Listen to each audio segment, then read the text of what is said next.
नमस्कार, सुहासिनीज लाईफस्टाईलमध्ये तुमचे खूप खूप स्वागत आहे. या आठवड्यात पावसाला दमदार अशी सुरुवात झालेली आहे आणि कपडे वाळवणं म्हणजे पावसाळ्यात तर सगळ्यांचाच मेन प्रॉब्लेम आहे. तसंच माझंही थंड खूप गार असं वातावरण झालेलं आहे. सगळीकडे मस्तच पाऊस पडतो आहे. पण मध्ये ना ज्यावेळेस कपडे वाळत नाही ना त्यावेळेस खरं तर पावसाचा कंटाळाही यायला लागतो. आज ना जरा थोडंसं कोवळं असं ऊन पडलेलं होतं, तर मग मी पण ना भरपूर सारेसे कपडे धुवून घेतले. सोफ्याचं कव्हरही धुण्याचा बेत होता, पण नंतर विचार केला अचानक अजून परत पाऊस आला तर मग वाळणार नाही, म्हणून मग ना परत ते तसंच टाकून दिला सोफ्यावरती. कारण की तेही बरेच दिवस झाले आहेत स्वच्छ करायचं म्हणजे धुतलेलं नाही आहे. त्यानंतर टेबलवरतीही बराच औषधांचा पसारा झालेला होता.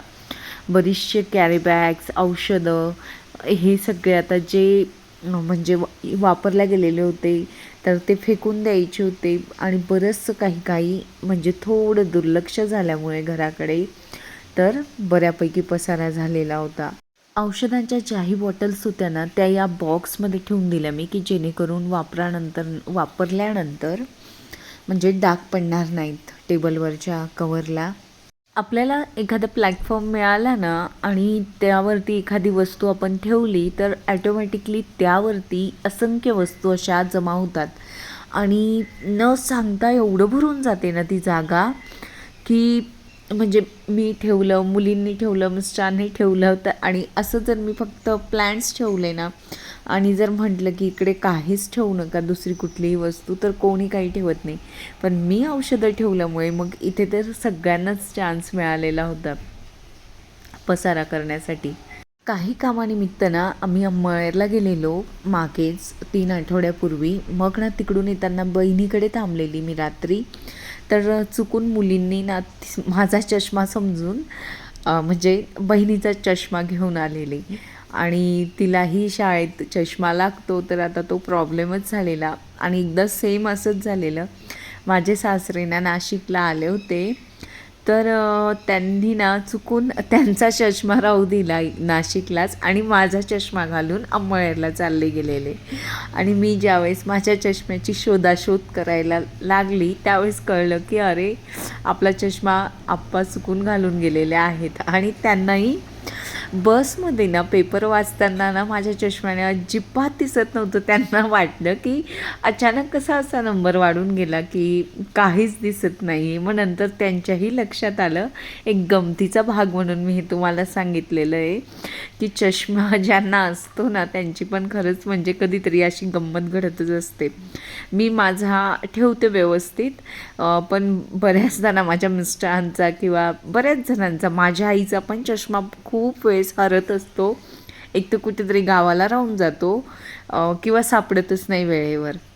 गोष्ट पैशा पाण्याची ना हे पुस्तक ना मला जवळपास ना या पुस्तकाने 1 महिना चांगलीच साथ दिलेली. मुलींना जेव्हाही मी अभ्यासाला बसवायची ना त्यावेळेस ते पुस्तक वाचत होती. अतिशय उत्तम आहे आर्थिक नियोजन करण्यासाठी. त्यातलं वाक्य मला खूप आवडतं की श्रीमंत दाखवण्यापेक्षा असणं खूप महत्त्वाचं आहे. म्हणजे तर ते वाक्य ना खरंच खूप म्हणजे असं आपल्याशी रिलेटेड आहे असं वाटतं मला. कधी-कधी ना श्रीमंत असणं हे दाखवण्यासाठी आपण खूप कर्जाचा ओझा करून घेतो. असं बरंचसं खूप छान दिलेलं आहे. नक्कीच वाचा, भेटलं की तुम्हाला. मी बऱ्याचदा याबद्दल बोललेली पण आहे. गोष्ट पैशा पाण्याची हे नाव आहे पुस्तकाचं. मी जे झाडं घेतले होते ना नर्सरीमधून तर ते तुम्हाला दाखवलेले आहेत. त्यांचे नावं पण दाखवलेले मी तुम्हाला. पैसे वाचवण्यासाठी किंवा आर्थिक नियोजन करण्यासाठी ना आपल्याला म्हणजे आपल्या आजूबाजूच्या परिस्थितीचाही खूप फरक पडत असतो. आपल्या मैत्रिणी, मित्र कसे आहेत, म्हणजे पुरुष असतील, स्त्रिया असतील किंवा आपले घरातले कसे आहेत यावरती पण खूप डिपेंड होतं. कारण की ना मी माझ्यावरूनच सांगते, कारण लग्न झाल्यानंतर ना मला म्हणजे त्यावेळेस प्रत्येकालाच एवढं काही म्हणजे पैशांच्या बाबतीत असं हुशारी नसते. पण ना माझ्या मिस्टरांच्या सरांच्या मिसेस होत्या ना त्यांनी ना मला आर्थिक नियोजनाबद्दल ना खूप छान सांगितलेलं. अगदी छान होत्या. त्या म्हणजे म्हणजे त्यांनी इतकी छान शिस्त लावलेली होती की आपल्याला मिस्टर जे महिन्याला खर्चायला पैसे देतात ना, त्याच्यातून पण ते कसे वाचवायचे. आणि त्याचं म्हणजे आता तर आपल्याकडे सोशल मीडिया असल्यामुळे बऱ्याच गोष्टी आपल्याला माहिती झालेल्या आहेत, पण त्यावेळेस तसं नव्हतं. तरी पण ना त्यांनी मला सांगितलेलं त्यावेळेस की आर-डी तू काढ, नक्की काढ. भले 500 रुपयाची काढ, कारण की त्यावेळेस 500 रुपये पण 15 वर्षापूर्वी खूप मोठी रक्कम होती. 500 रुपयात ना बऱ्यापैकी किराणा यायचा. भाजीचा बाजार तर 100 रुपयात, 200 रुपयात ना आठवड्याभराची म्हणजे भाजी 100 रुपयातच ना अशी छान बॅगभर भाज्या म्हणजे बाजार होऊन जायचा आपला. हे सगळेजण रिलेट करतील नक्कीच. पण त्यावेळेस ना मी ना मिस्टर नाहीच म्हणायचे मला काही आर-डी वगैरे असं काढू नको. पण त्यांचं ऐकून ना मी 500 रुपयाची सुरुवात केली, नंतर 1000 रुपयाची केली. म्हणजे काय व्हायचं, मी ना माझ्या माहेरी सुरुवात केली होती आणि मिस्टर नाही ऐकायचे ना, म्हणून मग ना मी त्यांना सांगितलंच नव्हतं. ते मला ज्यावेळेस पैसे द्यायचे ना त्यावेळेस भरायचे, पण ज्यावेळेस माझ्याकडे नसायचे ना तर माझी आई नेहमीच माझे पैसे भरून द्यायची. त्यामुळे पण माझं ना खूप मदत झाली मला ह्या सगळ्या गोष्टीला. ज्यावेळेस माझ्याकडे आले का मग मी देऊन टाकायची त्यावेळेस, आणि कधी नसले तर आई कंटिन्यू केलं आईने माझी आर-डी. मग त्यानंतर ना मला 500 रुपयाचे त्यावेळेस बऱ्यापैकी म्हणजे पैसे मिळालेले. आणि मग मी पैसे मिळाल्यावर 5 वर्षांनी मिस्टरांना सांगितलेलं. मग त्यांना छान वाटलं. मग मी नंतर 1000ची काढली, मग 1500ची काढली, आणि मग एकदा 3000ची काढली होती. तर त्याचे ना मला चक्क 2,00,000 असं 10-15 हजार रुपये मिळालेले. व्याजदर खूप कमी असतं त्याला. तर मग ना त्यामुळे काय झालं, ते ज्यावेळेस आम्ही घर घेतलं होतं ना त्यावेळेस ते पैसे खूप कामात आले. कारण किचन ओटानं मला बिल्डर जे देत होते ना तो अजिबात आवडत नव्हता. तर मग मी माझ्या आर-डीच्या पैशामधून किचन ओटा, नंतर ज्या टाईल्स बसवलेल्या आहेत ना घरामध्ये, तर त्याही अगदी साध्याच होत्या बिल्डरांनी दिलेल्या. तर त्याही त्या आर-डीचे पैसे त्यावेळेस कामात आलेले. कारण की आमचा बजेट घर घेतल्यानंतर म्हणजे जवळपास संपण्यात आलेला होता. मग मिस्टर अजिबात तयार नव्हते किचन ओट्याचा प्लॅटफॉर्म चेंज करायला, टाईल्स चेंज करायला. नंतर ज्या डेकोरेटिव्ह टाईल्स लावलेल्या आहेत तर त्या ना ते 2,00,000 15,000 की 20,000 अशी काहीतरी पैसे मिळालेले, त्याच्यातून ते सगळं झालेलं. नंतर ना मी असंच त्या बिल्डिंगमध्येच राहत होती ना, तर भिशी लावायची. 2,000 1,000 रुपये अशी आमची भिशी होती. मग नंतर ना नेमकं आमचं घर सुरू होतं काम, त्यावेळेसच ना घेतलंच होतं. तर त्यावेळेस 5-5 हजार रुपयाची सगळ्यांनी भिशी लावलेली होती. मग मी हे पण ना घर खर्चायला जे पैसे दिलेले असायचे ना तेच वाचवून मी भिशी वगैरे असं लावतात. सगळ्या स्त्रिया लावतात, मीच करते असं काही नाही आहे. आता उलट ते सगळं माझं बंद झालेलं आहे. मग ना तर ते 5,000 रुपये असं माझी ज्यावेळेस भिशी लागली, माझी एक 3,000ची होती, एक 5,000ची होती, तर त्याचाही मला खूप फायदा झालेला. जे किचन होतं नाशिकच्या घराचं, ते फर्निचर ना एवढं म्हणजे असं टँडम बॉक्स वगैरे करणं किंवा पॅन्ट्री युनिट्स करणं हा माझ्या मिस्टरांचा बजेट नव्हता आणि मला साधं किचन काही आवडत नव्हतं. तर मग मी जी न सांगता लावलेली भिशी होती, त्यांना ना असं काही केलेलं त्यावेळेस आवडायचं नाही. ते म्हणायचे नको त्या काही भिशी वगैरे लावू नको, आर-डी काढू नको. पण ज्यावेळेस मी हे म्हणजे त्यांना मदत केली त्यांच्याच पैशांतून, भिशीचे पैसे दिलेले, एक काहीतरी मला 73,000 मिळाले होते आणि एका भिशीचे काहीतरी 45,000 मिळाले होते. तर मी ते किचनला दिलेले आणि त्यातून आमचं असं बऱ्यापैकी किचन करायला मदत झालेली. मग त्यानंतर ना त्यांना पण कळलं की ही पैसे वाचवते, म्हणून मग त्यांनी ना बिनधास्त असं माझ्याकडे ना म्हणजे घर चालवण्यासाठी असं कधी हिशोब घेत नाही की तेवढी अमाऊंट देऊन टाकतात घर महिन्याला आणि त्याच्या पलीकडे 1 रुपयाही देत नाही बरं. तर मग त्याच्यातूनच मी माझी आर-डी, जर भिशी लावली तर भिशी, आमचं कार लोनचा हप्ता, हे नंतर किराणा, नंतर घराचं भाडं, हे सगळं ना मग मी म्हणजे बघत असते. सुरुवातीलाच मला चांगल्या त्या वहिनी, कोलते वहिनी आहे त्यांचं नाव, तर त्या गुरु मिळाल्या एक प्रकारे आणि त्यामुळे ना जरा बचतीची सवय झाली असं म्हणता येईल. म्हणून ना आपल्या आयुष्यात ना जेही लोक असतात ना ते नक्कीच चांगले सल्ला देणारे असावेत. त्या उदाहरणानंतर मला नक्कीच कळलं. बरेच ना मी तुमच्यासोबत माझे अनुभव शेअर करत असते आणि तुम्हीही तुमचे अनुभव माझ्यासोबत नक्कीच शेअर करत असतात. छान वाटतं. मागच्या व्हिडिओला तुम्ही भरभरून कमेंट्स केल्या, तेही मला छान वाटलं. बऱ्यापैकी ना घरामध्ये धूळ झालेली होती, म्हणजे असे गोळे येतात ना पावसाळ्यामध्ये, ते गोळे झालेले होते धुळीचे. तर ते मी झटकून वगैरे घेतलं आणि नंतर ना उन्नतीची टिफिन बॅगमध्ये ना मला जरा उष्ट पडलेलं दिसलं. मग मी ती धुवूनच टाकलेली, कारण की शनिवार होता, मग रविवारी लागणार नव्हती, म्हणून मग मी ते सगळं स्वच्छ करून घेतलं. किचन ओट्यावरती पण मला बऱ्यापैकी धूळ झालेली दिसत होती. मग किचन ओटाही मी रोज पुसत होती, स्वच्छ करत होती, पण असा डीप क्लीन असतो ना कानाकोपरा अगदी वरून खालून, तसं काही होत नव्हतं. मग हे स्टँड पण ना जरा तूप वगैरे तेलकट असं मला त्याच्यावरती पडलेलं दिसलं, तर ते स्टँडही मला घासून घ्यायचे होते. आणि बऱ्याचदा काय होतं, जर आपण जर खूप खर्चिक मैत्रिणी केल्या ना, तर मग आपल्यालाही म्हणजे मनुष्य आहे हा, त्याचा स्वभाव आहे. तर नक्कीच बघा, एखाद्या मैत्रिणीसोबत आपण बाजारात गेलो ना, तर तिने पण ड्रेस घेतले ना, तर आपल्याला पण खूप मोह होतो, म्हणजे होतोच तो.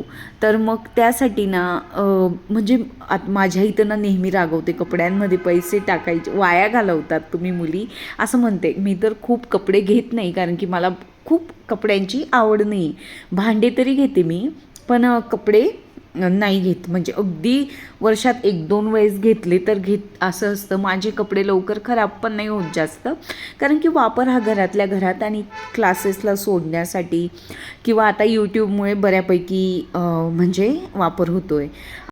3 वर्षापूर्वी ना मी ऑनलाईन खरेदीचा खूप वाईट अनुभव घेतलेला. इतके खराब कपडे निघतात ना, म्हणून मग मी ना ऑनलाईन खरेदी करत नाही. अगदी कमी केली, कधीतरी क्वचितच करते, कारण की मला बरेच जण ड्रेसविषयी विचारतात किंवा मी ना लोकल शॉपमधूनच घेत असते. खूप महाग कपडेही घेत नाही. ₹500 तर ₹1000 या रेंजमध्ये, ₹1200 या रेंजमध्येच घेते. बरेचसे कुर्ते, आता हा मी जो वेअर केलेला आहे ना ₹500चाच आहे, नंतर काही ₹700 असंच रेंजमध्ये घेत असते. कारण की मला म्हणजे 2021ला मी ज्यावेळेस ना अचानक आमच्या घरात हॉस्पिटलसाठी खूप मोठा खर्च आलेला आणि मग त्यावेळेस ना मला जाणीव झाली, म्हणजे मला त्यावेळेस खूप लक्षात आलं की आपण आधीनं लग्न झाल्यानंतर लहान मुलं असतो तोपर्यंत खूप बालिश असतो, पण बाहेर जगात ज्यावेळेस जातो ना की पैसा वाचवणं किती गरजेचं आहे. हाऊस वगैरे सगळं आपण करायला पाहिजे, पण आपण आपल्या म्हणजे जगण्यातल्या ज्या गोष्टी आहेत, समजा आता भविष्यात आपल्याला पेन्शन नाही आहे, तर त्यासाठी आपण आत्तापासून का असेना थोडं थोडं वाचवायला पाहिजे.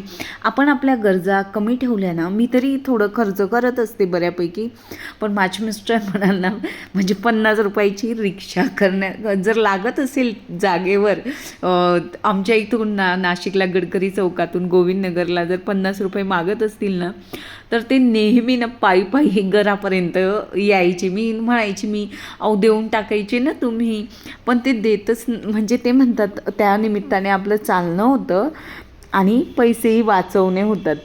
पैसे वाचवणं ना, आणि म्हणजे ना मी माझ्या सासरच्या लोकांकडून पण खरंच खूप शिकली, त्यांच्याकडून पण खरंच खूप शिकण्यासारखं आहे.